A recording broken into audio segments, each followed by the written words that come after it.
Hello and welcome to day 3. Have you wondered maybe why I'm shooting these in my backyard? And if you look closely throughout the videos, at times you'll see our fur babies walk behind us. Well, it's kind of an interesting,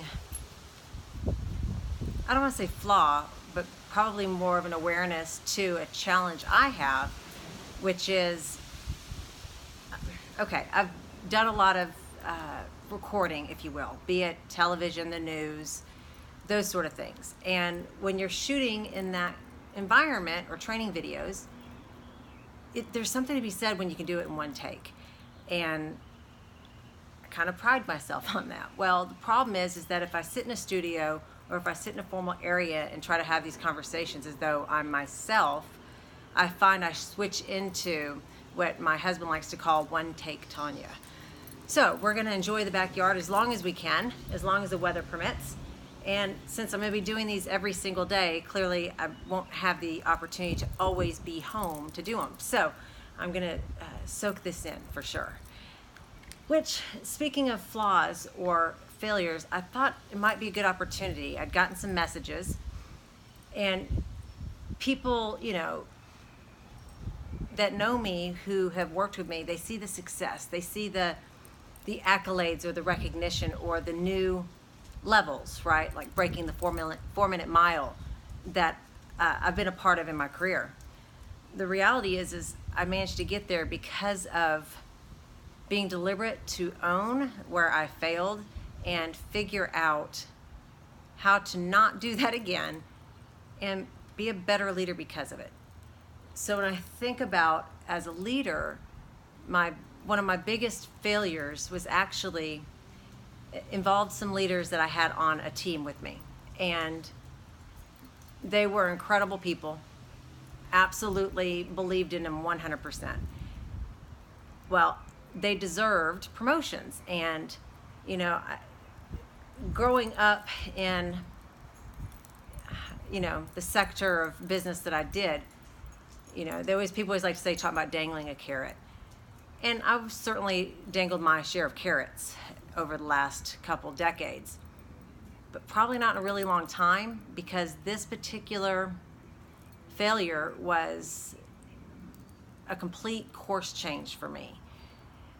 So had these leaders, incredible people, deserve promotions, and I was working hard to get them the promotions they wanted. As much as I was their supervisor, I wasn't ultimately the decision maker to do that, right? Because it costs more money, there's hierarchies, there's budgets, what have you. And I went to both of these leaders and I had told them that I had gotten their promotions approved. I believed I had. I didn't clarify, which is on me. And ultimately, their promotions didn't go through. So I had to circle back to each of them and apologize first and foremost. But the pain I felt for telling them that they're promoted, now they tell their families, to then have them tell them they're not promoted, and then they have to tell their families. That was incredibly painful, and I failed them. And failing people when you lead is not a place that I certainly feel comfortable. Oh, there's the neighbor's dog. So after that, I vowed, they forgave me. I think they forgave me quicker than I ever forgave myself. I think that one probably took years to move beyond. But it certainly set a precedence where after that situation happened, if anyone I ever had on my teams believed they were entitled to a role or entitled to a promotion, and they tried to say I told them they would get, I could always confidently, with conviction, say I absolutely did not. I own it with the ones that it happened with, but because of that, I learned how not to put myself in that position again. When you lead people, the last thing you want to do is fail people. So that would be probably the biggest failure I can think of from a standpoint of failing as a leader. I did excel after that. I'm still in contact with those incredible people. They're both exceptional, doing exceptionally well. and so proud of them.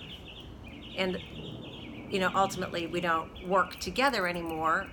So a friendship also unfolded, and they know they could call me today, and if they needed something, I would be there. So I hope if you as a leader have thought about kind of things that you've done or mistakes that you've made, did you own them? Did you make excuses for them and say, oh, well, I did that because I thought this or because of that? And I can tell you that my perception of a leader that doesn't own what they do is weakness.